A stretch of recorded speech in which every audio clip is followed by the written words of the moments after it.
July 31st, 1945, 11:42 a.m., somewhere in the Philippine Sea. Marine Private Giles McCoy opened his eyes and saw hell.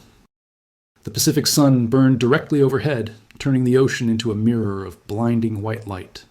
Around him, scattered across miles of open water, over 800 American sailors floated in their kapok life vests, most of them already dying. Some screamed, others prayed.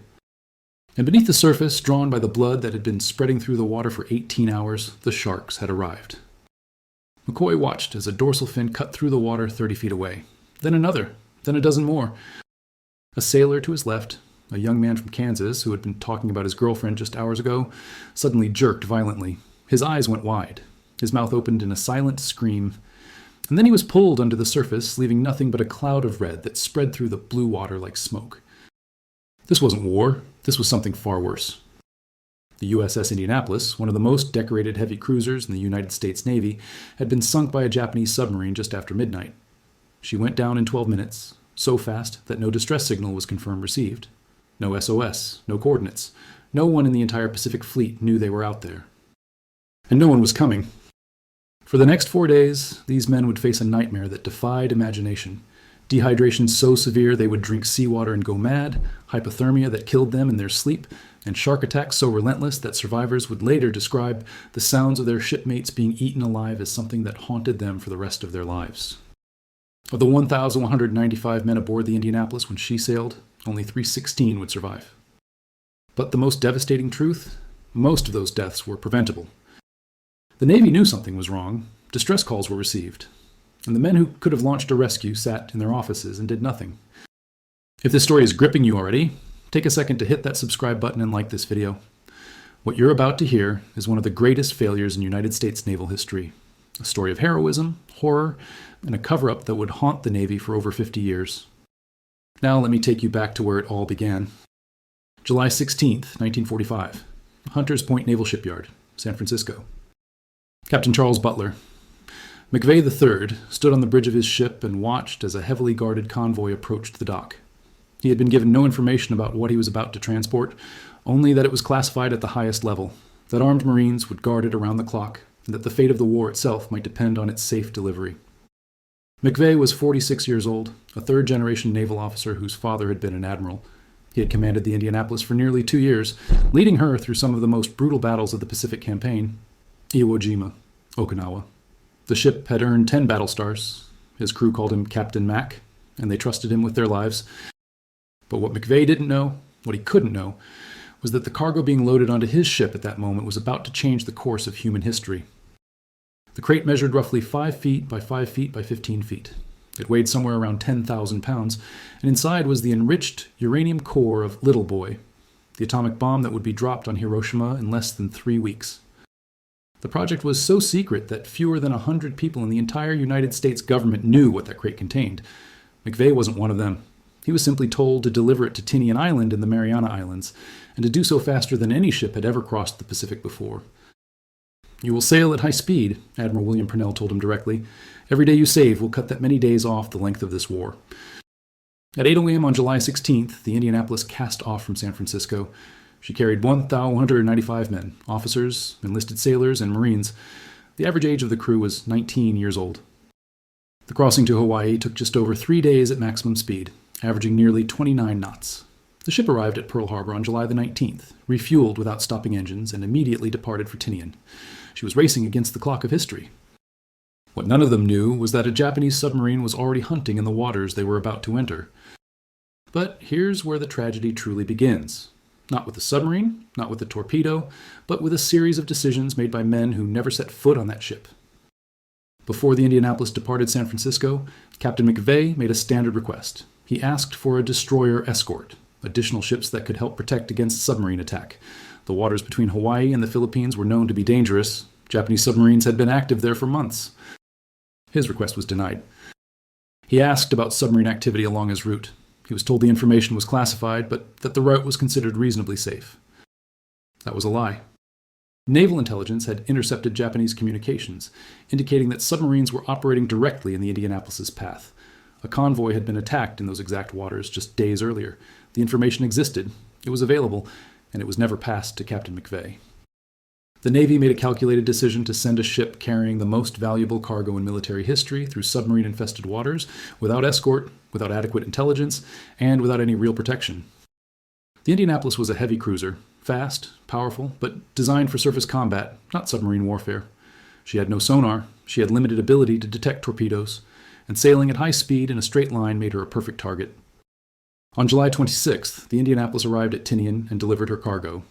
The uranium core was immediately transferred to the assembly facility where the bomb was being prepared. In 11 days, it would destroy Hiroshima and kill over 80,000 people. But the men of the Indianapolis knew nothing about any of that. Their mission was complete, and they were already receiving new orders. Proceed to Guam for training, the command stated. Then report to Leyte Gulf in the Philippines for assignment. Captain McVeigh departed Tinian on July 26th and arrived in Guam on July 27th. There, he received his final routing orders for the journey to Leyte, and once again, he asked the questions that might have saved his ship. Is there any submarine activity along my route? The intelligence officer at Guam gave him the same answer he had received in San Francisco. The route was considered safe. There was no significant submarine threat. This was also a lie. Just 4 days earlier, the USS Underhill had been sunk by a Japanese Kaiten, a human-guided suicide torpedo, in waters very close to the Indianapolis's planned route. The Navy knew. They had the reports. And once again, they said nothing. But here's the detail that would later become the most controversial element of the entire disaster. Before McVeigh departed Guam, he was given specific instructions about zigzagging, the defensive maneuver ships used to make themselves harder targets for submarines. The standard protocol was clear. Ships traveling through potentially dangerous waters should zigzag during daylight hours and during good visibility at night. McVeigh was told that zigzagging would be at his discretion. It was a phrase that would haunt him for the rest of his life. The Indianapolis departed Guam at 9 a.m. on July 28, 1945. She carried no escort, she carried no sonar, and she carried a crew of 1,195 men who had no idea they were sailing into the most dangerous waters in the Pacific. What Captain McVeigh didn't know was that somewhere beneath those waters, a Japanese submarine was already waiting. The I-58 was a B-3 type submarine commanded by Lieutenant Commander Mochitsura Hashimoto. He was 30 years old, a graduate of the Imperial Japanese Naval Academy, and one of the most skilled submarine commanders in the Japanese fleet. His boat carried a crew of 105 men and was armed with conventional torpedoes, as well as Kaiten, the suicide weapons that had already sunk American ships. Hashimoto had been patrolling these waters for weeks, searching for targets. By late July, the war was clearly lost for Japan, but the submarine force continued to fight. They were the last line of defense, the last hope of inflicting damage on an enemy that was closing in on the home islands. On the night of July 29th, Hashimoto ordered his submarine to surface. The batteries needed charging, and his men needed fresh air after days submerged. The night was dark, overcast skies blocked most of the moonlight, and the sea was calm. At approximately 11:20 p.m., the I-58's lookout spotted something on the horizon. A ship, moving fast, coming directly toward them. Hashimoto immediately ordered a dive. He moved to the periscope and began tracking the target. At first, he couldn't identify it. The darkness made visual confirmation difficult, but as the ship drew closer, he could see the silhouette clearly. A large warship, American, moving at high speed in a straight line. The Indianapolis was not zigzagging. The night had been dark when the ship departed Guam, and Captain McVeigh had ordered zigzagging as standard protocol. But as the hours passed and visibility decreased, he made a decision that would be scrutinized and debated for decades. At approximately 10:30 p.m., he gave the order to cease zigzagging. The clouds were heavy, the moon was barely visible. Standard naval doctrine allowed commanders to use their discretion in low visibility conditions. Zigzagging was less effective when submarines couldn't see their targets clearly. McVeigh retired to his cabin shortly before midnight, leaving the bridge in the hands of the officer of the deck. The ship continued on its straight course at 17 knots. And beneath the surface, Hashimoto was lining up his shot. At 12:02 a.m. on July 30th, 1945, the I-58 fired 6 torpedoes at the USS Indianapolis from a range of approximately 1,500 yards. The torpedoes were Type 95s, the most advanced weapons in the Japanese arsenal, capable of traveling at nearly 50 knots with a warhead containing over 1,000 pounds of explosives.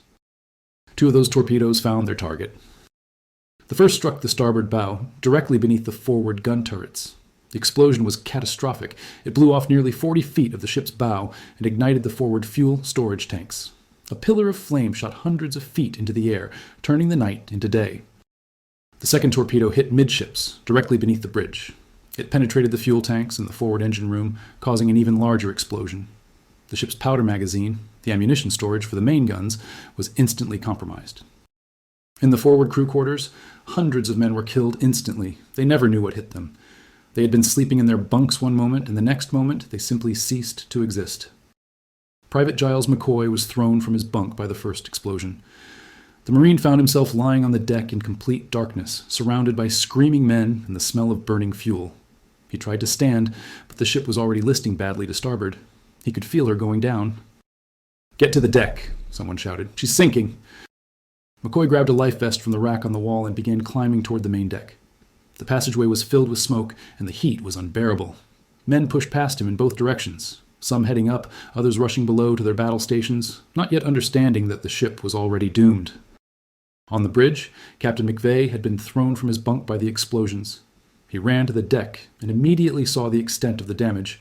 The bow was gone. The ship was listing 30 degrees to starboard and settling rapidly by the head. Flames were spreading across the forward deck, and he could hear the screams of men trapped below. "Pass the word to abandon ship," he ordered. But the ship's communication systems were destroyed. The intercoms were dead. The electrical systems were failing. The order had to be passed by voice, from man to man, through a ship that was tearing itself apart. And here's the critical detail that would cost hundreds of lives in the coming days. The Indianapolis was equipped with multiple radio transmitters. Standard protocol in any sinking was to send a distress signal, an SOS with the ship's position, so rescue forces could be dispatched immediately. Several radio operators attempted to do exactly that. Chief radio technician J.J. Moran reached the radio room and began transmitting on the emergency frequency. "SOS, SOS, USS Indianapolis sinking, position approximately..." He gave the coordinates as best he could estimate them. Other operators on other transmitters sent similar messages. At least 3 separate distress signals were transmitted in the 12 minutes before the ship went down. Those signals were received. 3 different naval stations picked up transmissions from the Indianapolis that night. The messages were logged, the coordinates were recorded, and then something happened that defies explanation. Nobody did anything. At one station, the duty officer decided the message was a Japanese trick, a fake distress signal designed to lure American ships into an ambush. He ignored it. At another station, the officer in charge was reportedly drunk and refused to be disturbed. At a third station, the message was acknowledged but never forwarded to command. Over 1,000 men were dying in the Pacific Ocean, and the United States Navy simply didn't respond. The Indianapolis sank in approximately 12 minutes. She went down bow first, her stern rising almost vertically out of the water before she slipped beneath the surface. The screws were still turning as she disappeared. Of the 1,195 men aboard, approximately 900 made it into the water alive. Some had life vests, some had managed to deploy life rafts. Most had nothing but the kapok flotation devices they grabbed on their way to the deck. And now their real ordeal began. Picture this. Nearly 1,000 men floating in the open Pacific Ocean, scattered across miles of water, in the middle of the night with no rescue coming. They were approximately 280 miles from the nearest land. The water temperature was around 85 degrees, warm enough to prevent immediate hypothermia, but not warm enough to prevent it entirely over extended exposure. The wounded were dying first. Men with burns, men with broken bones, men who had swallowed oil or inhaled smoke. They lasted hours, maybe a day, before their bodies gave out. The rest organized themselves as best they could. Groups formed around the few life rafts that had been deployed. Men linked arms to stay together in the darkness. Officers took charge of their sections and began rationing the small amounts of fresh water that had made it off the ship. Dr. Lewis Haynes, the ship's senior medical officer, found himself in a group of approximately 400 men. He had no medical supplies, no fresh water, no food, no way to treat the wounded except to watch them die. He later described those first hours as the moment he understood what true helplessness felt like. "You're a doctor," he would say years later. "You're supposed to save lives, and there was nothing I could do but hold their hands while they died." By dawn on July 30th, the survivors could see each other for the first time. The sight was both reassuring and horrifying. There were so many of them, hundreds and hundreds of heads bobbing in the swells, but they were spread out over an enormous area, and already some had drifted so far apart they would never see their shipmates again. And then the sharks arrived.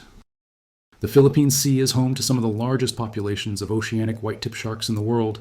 These animals can grow to over 13 feet long, and they are opportunistic predators that will investigate anything that might be food.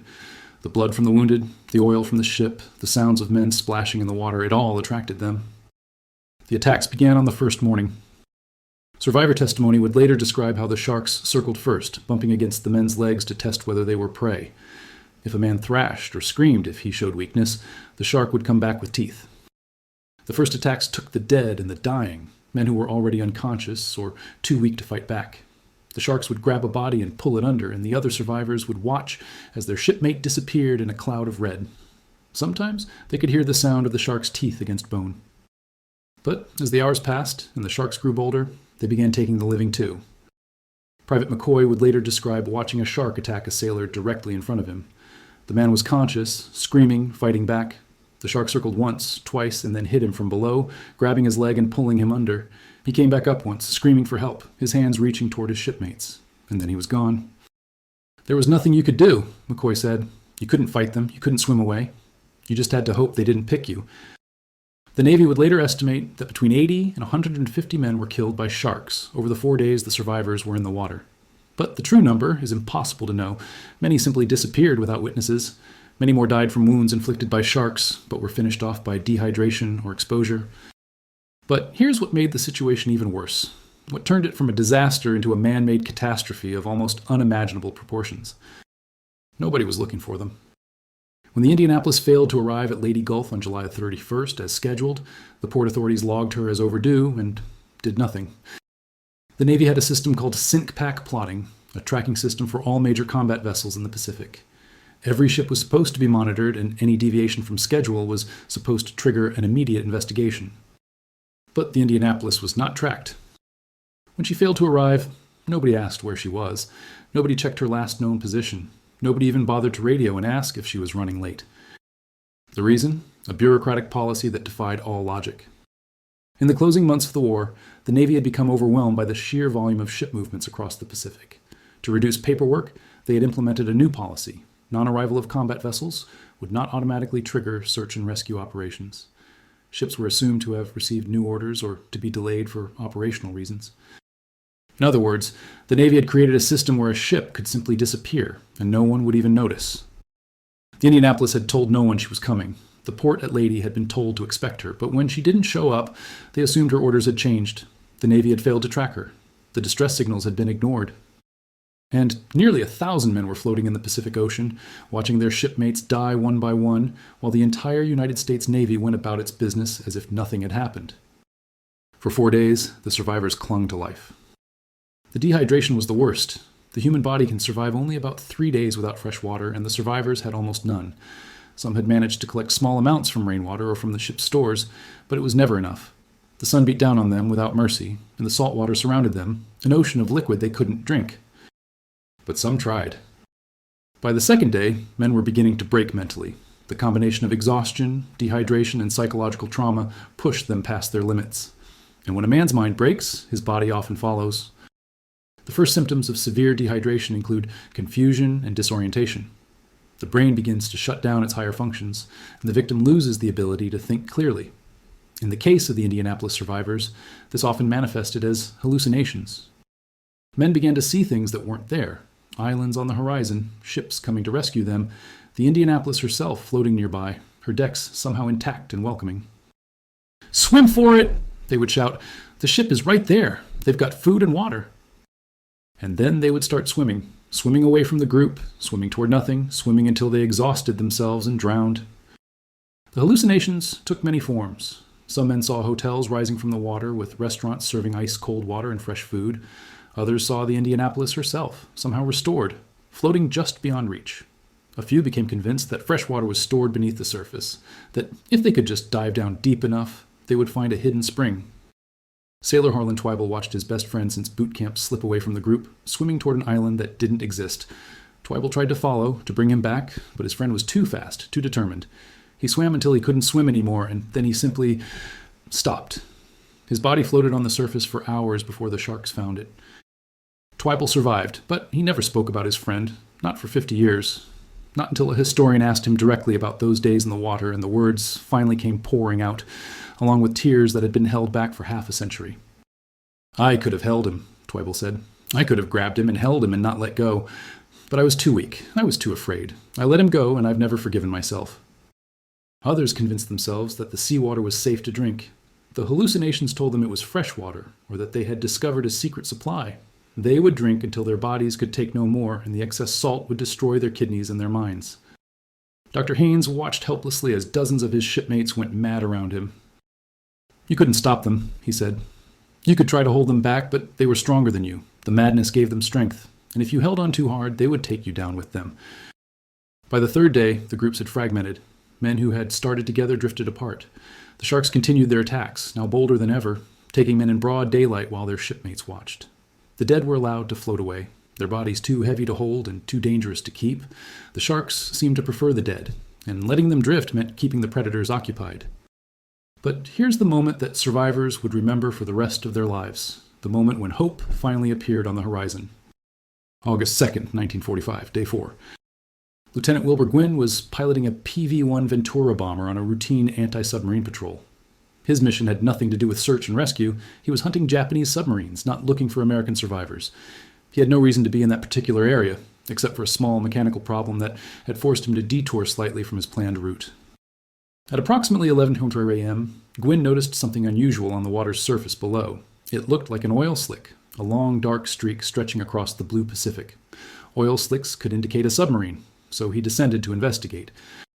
As he dropped lower, he saw something that made his blood run cold. Heads, hundreds of heads, bobbing in the water. For a moment, Gwynn couldn't understand what he was seeing. His first thought was that it must be a Japanese fleet, or perhaps survivors of a ship he didn't know about. But as he circled lower, he could see the men waving their arms. He could see their American life vests. He could see the desperation on their faces. Gwynn immediately radioed his base. "Sighted 30 survivors at position." He gave the coordinates. Then, as he continued to circle, his count went up. "Correction. Approximately 150 survivors." Another pass. "Correction. More than 200. Request immediate rescue operations." The message was received. This time, someone listened. Within hours, every available ship and aircraft in the region was converging on Gwynn's coordinates. The destroyer USS Cecil Doyle arrived first, guided by the Venturas circling. Behind her came the destroyers USS Bassett, USS Tufillo, and USS Madison. Aircraft dropped life rafts and supplies. Boats were lowered into the water. The rescue had finally begun, 4 days too late. But Lieutenant Gwynn didn't just radio for help and fly away. He stayed. For hours, he circled above the survivors, dropping everything he could spare. Life rafts, survival kits, even his own crew's flight rations. His aircraft wasn't equipped for rescue operations, but he improvised. He marked the location of the largest groups with dye markers and smoke bombs, creating beacons that rescue ships could follow. When his fuel ran low, he was ordered to return to base. He refused. He stayed until the last possible moment, until his fuel gauges were practically touching empty, because he couldn't bear to leave those men alone again. They had been alone for 4 days, Gwynn later said. "I wasn't going to abandon them, not after everything they'd been through." Lieutenant Commander Adrian Marks was piloting a PBY Catalina flying boat when he received Gwynn's coordinates. He arrived over the scene around 3:30 in the afternoon, and immediately began dropping supplies to the survivors. But as he circled lower, Marks saw something that changed his mission entirely. Sharks, dozens of them, circling the survivors, moving in for attacks even as Marks watched. What Marks did next violated every regulation in the book. The PBY Catalina was never designed for open ocean landings. The swells that day were 12 feet high, more than enough to tear the aircraft apart. Landing was considered suicidal. Marks landed anyway. He brought the Catalina down on the churning sea, fighting the controls as waves battered the hull. The impact was brutal. The landing tore open the plane's belly, ensuring it would never fly again. But Marks didn't care about the plane. He cared about the men. For the next several hours, Marks and his crew pulled survivors from the water. When the cabin was full, they strapped men to the wings. Anywhere they could fit a body, they put a survivor. By the time the destroyers arrived, Marks had rescued 56 men, many of whom had been moments away from shark attacks when the Catalina touched down. His aircraft was later towed to Peleliu and scrapped. Adrian Marks never flew that plane again.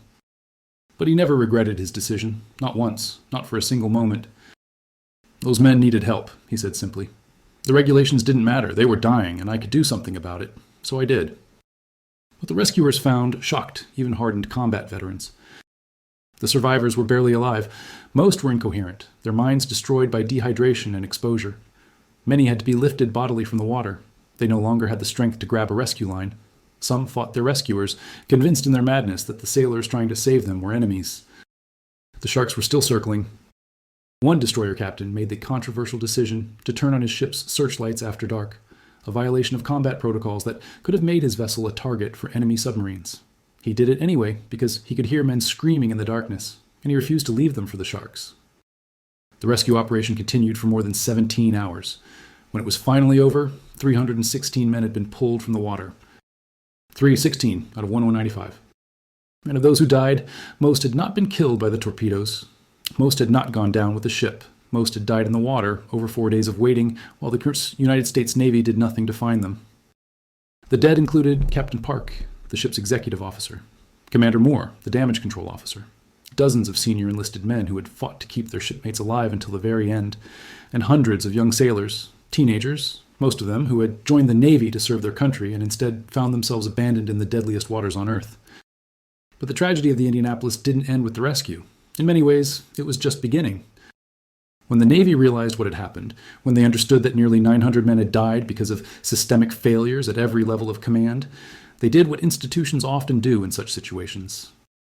They looked for someone to blame, and they found Captain Charles Butler McVeigh III. On December 3, 1945, Captain McVeigh was brought before a court-martial on 2 charges: failure to order abandoned ship in a timely manner, and hazarding his ship by failing to zigzag in conditions of poor visibility. The first charge was dropped almost immediately. The evidence clearly showed that McVeigh had ordered abandoned ship as soon as humanly possible, and that the ship's communication failures had prevented the order from being widely heard. But the second charge, the zigzagging charge, would prove far more complicated. The prosecution's case was straightforward. McVeigh had been warned about submarine activity in the area. He had been told to zigzag at his discretion. He had chosen not to zigzag on the night of July 29th, and that decision had made his ship an easier target for the I-58's torpedoes. The defense's case was equally straightforward. McVeigh had been given misleading information about submarine activity. He had followed standard protocols for low visibility conditions. And most importantly, the torpedoes that struck the Indianapolis were unlike any weapons the Navy had previously encountered. They were virtually impossible to evade regardless of zigzagging. And here's where the trial took a turn that would haunt the Navy for decades.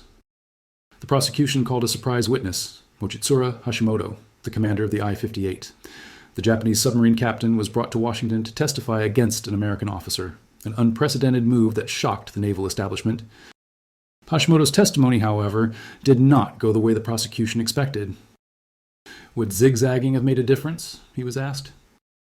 Hashimoto considered the question carefully. He had spent years studying submarine tactics. He had commanded one of the most successful submarines in the Japanese Navy, and his answer was clear. No, he said, it would have made no difference. The Type 95 torpedoes he had fired were faster than almost any ship in the American fleet. Once they were launched, evasive maneuvers were nearly impossible. The Indianapolis could have been zigzagging all night, and the outcome would likely have been the same. It was devastating testimony for the prosecution. The man who had actually sunk the Indianapolis was telling the court that McVeigh's decision had been irrelevant. The real causes of the disaster, the intelligence failures, the lack of escort, the ignored distress signals, the tracking system that didn't track, were not on trial. Only McVeigh was. The trial was a spectacle that divided the Navy. Many officers who had served with McVeigh were outraged by the proceedings. They knew the truth, that the systemic failures that led to the disaster went far beyond any single captain's decision. They knew about the ignored distress signals. They knew about the faulty tracking system.